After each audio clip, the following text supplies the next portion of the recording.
கர்த்தர் நல்லவர். இயேசு கிறிஸ்துவின் இனிய நாமத்தில் உங்களுக்கு இந்த புதிய மாதத்தினுடைய அன்பின் வாழ்த்துக்களை நான் சொல்லிக் கொள்ளுகிறேன். ஆண்டவர் நம்மை 3 மாதம் நடத்தி இந்த 4வது மாதத்துல கர்த்தர் நம்மை காணப்பண்ணின பெரிய கிருபைக்காக ஆண்டவருக்கு நன்றி சொல்லுகிறேன். நாட்களை இன்னும் அறிவை தாரும் என்று பக்தன் சொல்லுகிறது போல புது வருஷம் ஆரம்பித்து இந்த 4வது மாதத்தை ஆண்டவர் நமக்கு காண பண்ணியிருக்கிறார். அதற்கு கர்த்தருக்கு நாம் இணைந்து நன்றி சொல்லுவோம். வாக்குத்தத்தங்கள் என்றாலே ஒரு பெரிய சந்தோஷமும் மகிழ்ச்சியும். இந்த மாதம் கர்த்தர் நமக்கு கொடுக்கிற ஒரு விலையேறப்பெற்ற வார்த்தை என்ன? யோபு 42ஆம் அதிகாரத்தினுடைய 12ஆம் வசனத்தின் முதல் பகுதியை நான் உங்களுக்காக வாசிக்கிறேன். கர்த்தர் யோபுவின் முன் நிலைமையை பார்க்கிலும் அவன் பின் நிலைமையை ஆசீர்வதித்தார். முந்தின நிலைமையை காட்டிலும் பிந்தின நிலைமையை கர்த்தர் ஆசீர்வதித்தார். அதற்கு முந்தின வார்த்தைகளில வேதம் இப்படி சொல்லுகிறது. 10ஆம் வசனத்துல யோபு தன் சிநேகிதனுக்காக அவன் வேண்டுதல் செய்த போது கர்த்தர் அவன் சிறையிருப்பை மாற்றினார்.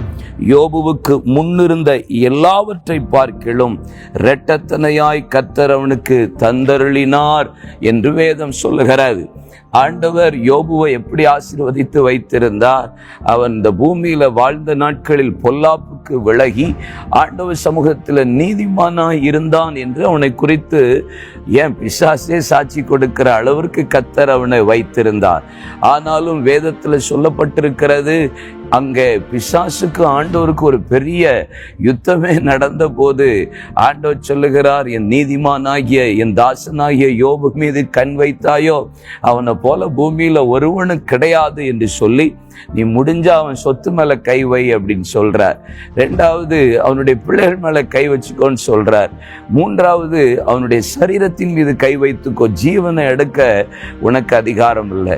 4வது நான் இப்படி பார்க்கிறேன், அவன் மனைவியின் மீதே அவன் கை வைத்தான். தேவனை தூஷித்து ஜீவனை விடும் என்று சொன்னார். ஆனா இவை எல்லாவற்றிலும் யோபு பாவம் செய்யவில்லை, தேவனை தூஷிக்கவில்லை.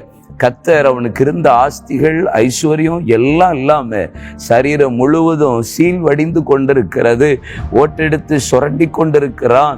இன்னும் கர்த்தரை துதிப்பேன்னு சொல்றான். நிர்வாணமாய் வந்தேன், நிர்வாணியாய் இடத்துக்கு திரும்புவேன் என்று சொல்றான். கர்த்தர் கொடுத்தார், கர்த்தர் எடுத்தார் என்று சொல்லுகிறான். என் மீட்பர் உயிரோடு இருக்கிறார், அந்நிய கண்கள் அல்ல என் சொந்த கண்கள் காணும் என்று சொல்லுகிறான். என்னுடைய எல்லாவற்றையும் உடைய சமூகத்தில் நான் சாட்டி விடுவேன் என்று சொல்லுகிறான்.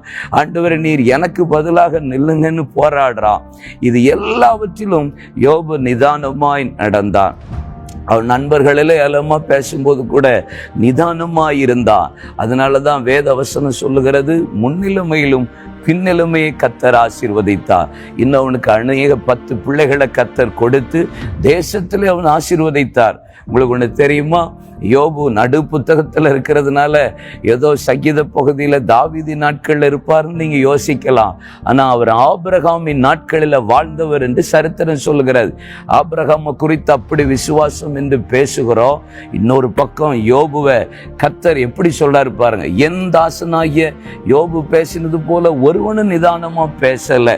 இந்த மாதம் ஆண்டவர் சொல்றார், உங்க முந்தின நிலைமையில் காட்டிலும் பிந்தின நிலைமை ஆசீர்வாதமா இருக்கும். கடந்த 3 மாதங்களில் நீங்க அனுபவித்த பாதைகள் எதுவா இருந்தாலும் பரவாயில்ல, என்ன சூழ்நிலையா இருந்தாலும் கவலைப்படாதீங்க.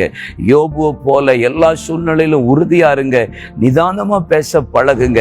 என்னென்ன காரியங்கள் எல்லாம் இழந்தீங்களோ, என்னென்ன காரியங்கள் எல்லாம் உங்களுக்கு எதிரடையாய் வந்ததோ, எந்தெந்த காரியங்கள்லாம் உங்களுக்கு சாதகம் இல்லாமல் இருந்ததோ கலங்காதீங்க, பயப்படாதீங்க.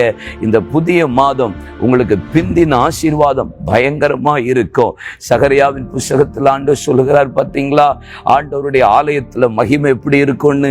ஆகாய 2ஆம் அதிகாரத்தில் ஆண்டவர் சொல்லுகிறார் பார்த்தீங்களா, முந்தின ஆலயத்தின் மகிமையை காட்டிலும் பிந்தின ஆலயத்தின் மகிமை பெருசா இருக்கும்னு சொல்லிட்டு, அதே போல உங்க வாழ்க்கை இந்த ஏப்ரல் மாதம் விசேஷமா இருக்க போகிறது. கடந்த வருடம் கடந்த நாட்களை காட்டிலும் இந்த புதிய மாதம் உங்களுக்கு விசேஷமா இருக்கும் என்று நான் இயேசுவின் நாமத்தில் உங்களை ஆசீர்வதிக்கிறேன், வாழ்த்துறேன். இப்போ நாம் ஜெபிக்க போகிறோம். அன்பின் பரலோக பிதாவே, இந்த நல்ல ஆசீர்வதிக்கப்பட்ட மனமகிழ்ச்சியான இந்த ஏப்ரல் மாதத்துக்காக நாங்கள் நன்றி சொல்லுகிறோம். ஒவ்வொரு மாதத்தையும் கர்த்தர் எங்களுக்கு அதிசயமாய் கிருபையாய் தருகிறதற்காய் நன்றி. விசேஷமா இந்த ஏப்ரல் மாதத்துல எங்க பிள்ளைகள் முந்தின நாட்களை காட்டிலும் இந்த வருகிற இந்த மாதம் விசேஷித்த ஆசீர்வாதம் உண்டாகட்டும். யோபுவின் சிறையிருப்ப கர்த்தர் மாற்றி அவனை முன்னிலைமையை காட்டிலும் முந்தின ஆசீர்வாதத்தை காட்டிலும் இரட்டத்தனையை ஆசீர்வதித்தது போல எல்லா கண்களுக்கு முன்பாக 2 மடங்கு ஆசீர்வாதத்தை கர்த்தர் பிள்ளைகளுக்கு கொடுத்து ஆசீர்வதிக்கும்படி பிதா குமாரன் பரிசுத்தாவின் நாமத்தில் ஆசீர்வதிக்கிற சுவாமி.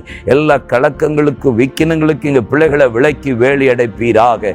2 மடங்கு முன் நிலைமையிலும் பின் நிலைமையின் ஆசீர்வாதம் இந்த மாதம் பெரியதாயிருக்கட்டும். யோபுவின் பிள்ளைகளை தேசத்துல விசேஷித்தவர்களாய் வைத்தது போல இந்த மாதம் எங்க பிள்ளைகளை கர்த்தர் அப்படி வைப்பீராக. இயேசுவின் நாமத்தில் ஆசீர்வதிக்கிறேன் எங்க நல்ல அருமை பிதாவே. ஆமேன், ஆமேன். கர்த்தர் நல்லவர். இந்த நல்ல ஆசீர்வதிக்கப்பட்ட நாளில மீண்டும் உங்களுக்கு நான் சொல்றேன், முந்தின ஆலயத்தின் மகிமை காட்டிலும் பிந்தின ஆலயத்தின் மகிமை பெருசா இருக்கும். முன்னிலைமையை காட்டிலும் பின்னிலைமை மகிமையா இருக்கும். இந்த மாசம் கலங்காதீங்க, பயப்படாதீங்க. கர்த்தர் உங்களை ஆசீர்வதிப்பாராக. ஆமென்.